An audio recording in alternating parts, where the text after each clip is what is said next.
Hi, this is the Bible in a Year live podcast. Today is day 5 of week 7. We'll be reading the English Standard Version. You can join us live every Sunday at 6:30 p.m. Eastern Standard Time on Zoom as we discuss what we have read during the week. The details to join that meeting are in the description. Now, let's dive into today's reading. Leviticus 5. If anyone sins in that he hears a public adjuration to testify, and though he is a witness, whether he has seen or come to know the matter, yet does not speak, he shall bear his iniquity. Or if anyone touches an unclean thing, whether a carcass of an unclean wild animal, or a carcass of unclean livestock, or a carcass of unclean swarming things, and it is hidden from him, and he has become unclean, and he realizes his guilt, or if he touches human uncleanness, or whatever sort of uncleanness may be with which one becomes unclean, and it is hidden from him when he comes to know it and realizes his guilt, or if anyone utters with his lips a rash oath to do evil or to do good, any sort of rash oath that people swear, and it is hidden from him, when he comes to know it and he realizes his guilt in any of these, when he realizes his guilt in any of these and confesses the sin he has committed, he shall bring to the Lord as his compensation for the sin that he has committed a female from the flock, a lamb or a goat, for a sin offering. And the priest shall make atonement for him for his sin. But if he cannot afford a lamb, then he shall bring to the Lord as his compensation for the sin that he has committed 2 turtle doves or 2 pigeons, one for a sin offering and the other for a burnt offering. He shall bring them to the priest, who shall offer first the one for the sin offering. He shall wring its head from its neck, but shall not sever it completely. And he shall sprinkle some of the blood of the sin offering on the side of the altar, while the rest of the blood shall be drained out at the base of the altar. It is a sin offering. Then he shall offer the second for a burnt offering, according to the rule, and the priest shall make atonement for him for the sin that he has committed, and he shall be forgiven. But if he cannot afford 2 turtle doves or 2 pigeons, then he shall bring as his offering for the sin that he has committed 1/10 of an ephah of fine flour for a sin offering. He shall put no oil on it, and he shall put no frankincense on it, for it is a sin offering. And he shall bring it to the priest, and the priest shall take a handful of it as its memorial portion, and burn this on the altar on the Lord's food offerings. It is a sin offering. Thus the priest shall make atonement for him for the sin which he has committed in any of these things, and he shall be forgiven. And the remainder shall be for the priest, as in the grain offering. Laws for guilt offerings. The Lord spoke to Moses, saying, If anyone commits a breach of faith and sins unintentionally in any of the holy things of the Lord, he shall bring to the Lord as his compensation a ram without blemish out of the flock, valued in silver shekels according to the shekel of the sanctuary for guilt offering. He shall also make restitution for what he has done amiss in the holy thing, and shall add 1/5 to it, and give it to the priest. And the priest shall make atonement for him with the ram of the guilt offering, and he shall be forgiven. If anyone sins, doing any of these things that the Lord's commandment ought not to be done, though he did not know it, then realizes his guilt, he shall bear his iniquity. He shall bring to the priest a ram without blemish out of the flock, or its equivalent, for a guilt offering, and the priest shall make atonement for him for the mistake that he made unintentionally, and he shall be forgiven. It is a guilt offering. He has indeed incurred guilt before the Lord. Leviticus 6. The Lord spoke to Moses, saying, "If anyone sins and commits a breach of faith against the Lord by deceiving his neighbor in a matter of deposit or security, or through robbery, or if he has oppressed his neighbor, or has found something lost and lied about it, swearing falsely in any of all the things that people do and sin thereby. If he has sinned and has realized his guilt and will restore what he took by robbery or what he got by oppression or the deposit that was committed to him or the lost thing that he found or anything about which he has sworn falsely, he shall restore it in full and shall add a fifth to it and give it to him whom it belongs on the day he realizes his guilt. And he shall bring to the priest as his compensation to the Lord a ram without blemish out of the flock, or its equivalent, for a guilt offering. And the priest shall make atonement for him before the Lord, and he shall be forgiven for any of the things that one may do and thereby become guilty. The priest and the offerings.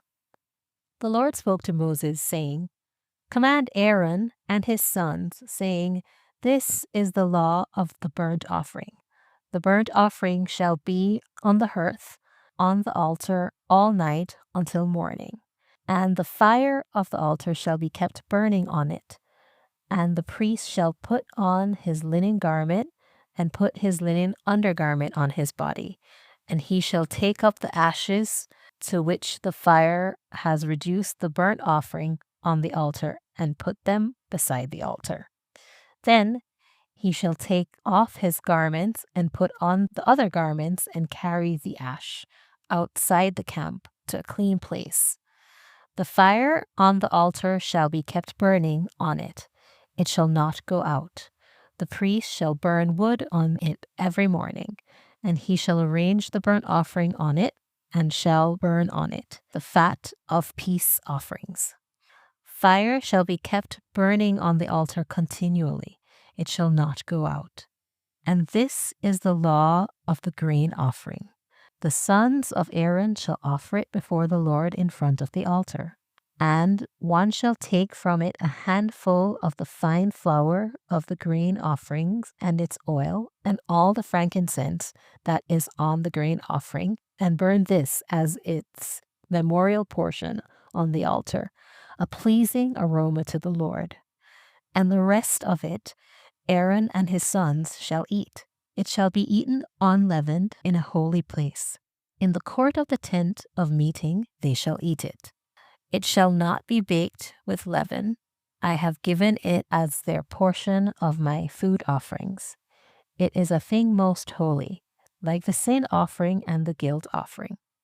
Every male among the children of Aaron may eat of it, as decreed forever throughout your generations, from the Lord's food offerings. Whatever touches them shall become holy. The Lord spoke to Moses, saying, This is the offering that Aaron and his sons shall offer to the Lord on the day when he is anointed.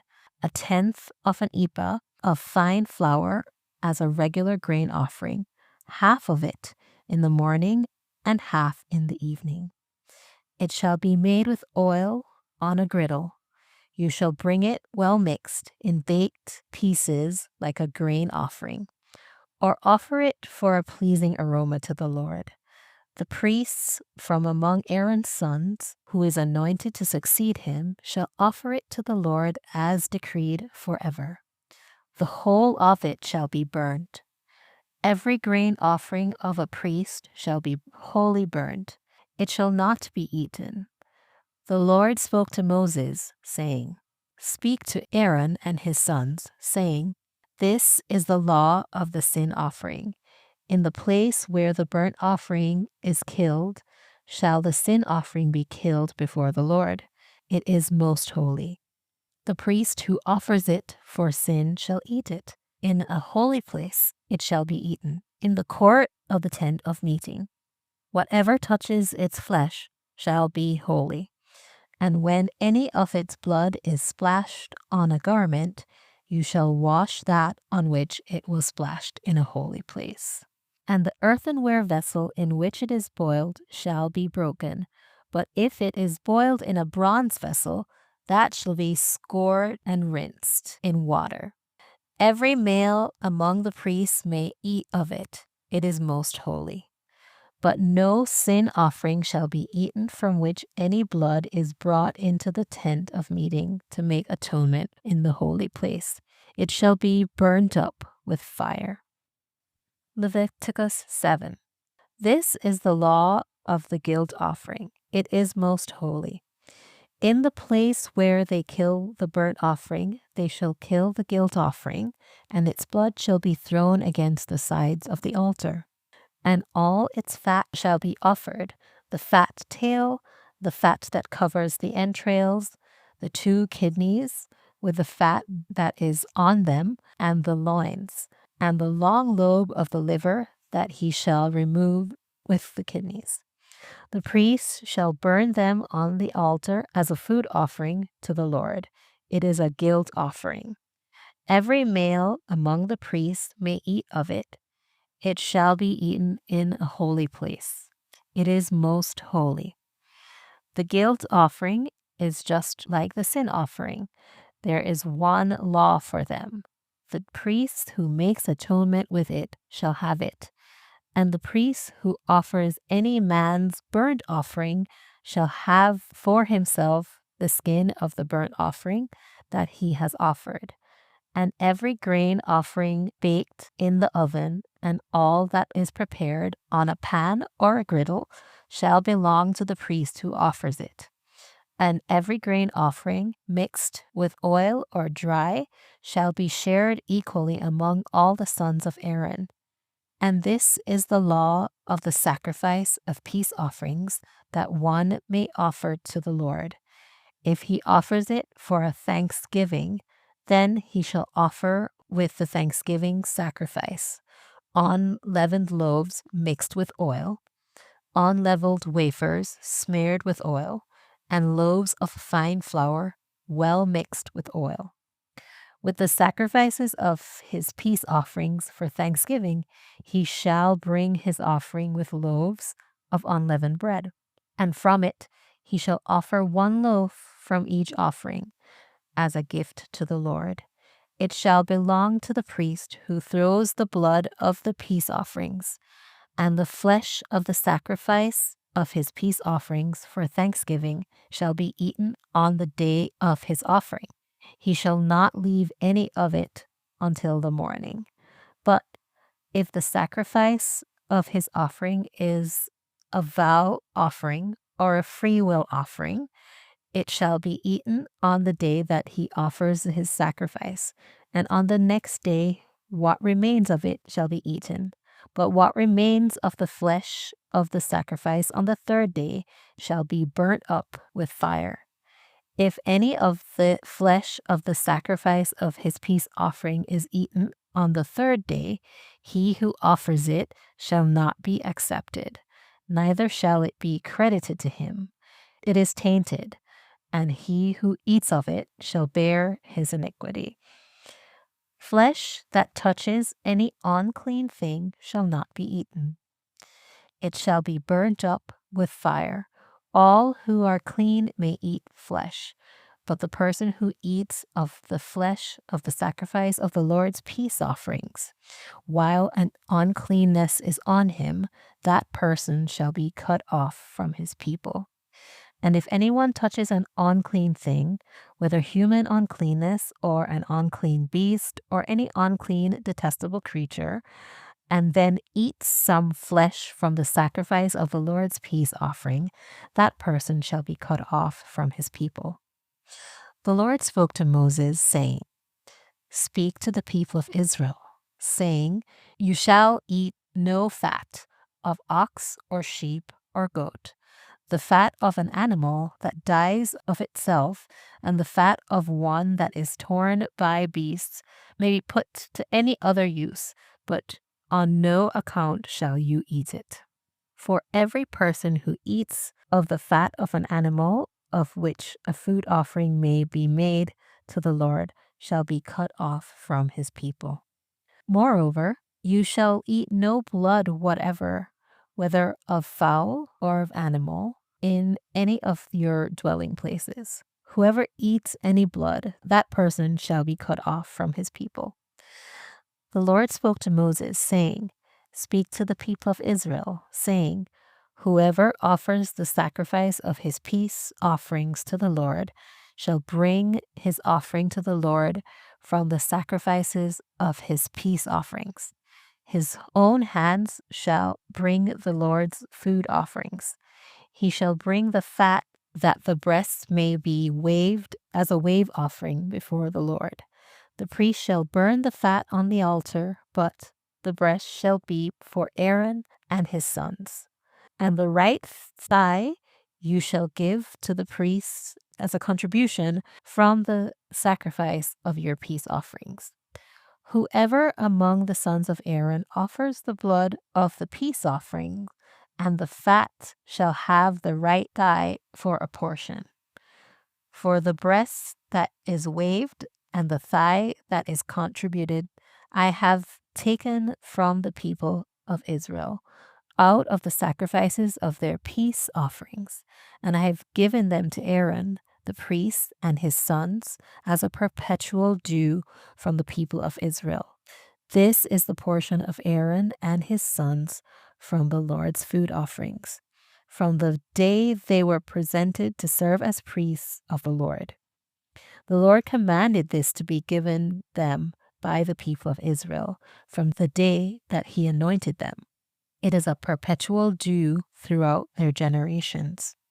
This is the law of the burnt offerings, of the grain offering, of the sin offering, of the guilt offering, of the ordination offering, and of the peace offering, which the Lord commanded Moses on Mount Sinai, on the day that he commanded the people of Israel to bring their offerings to the Lord in the wilderness of Sinai.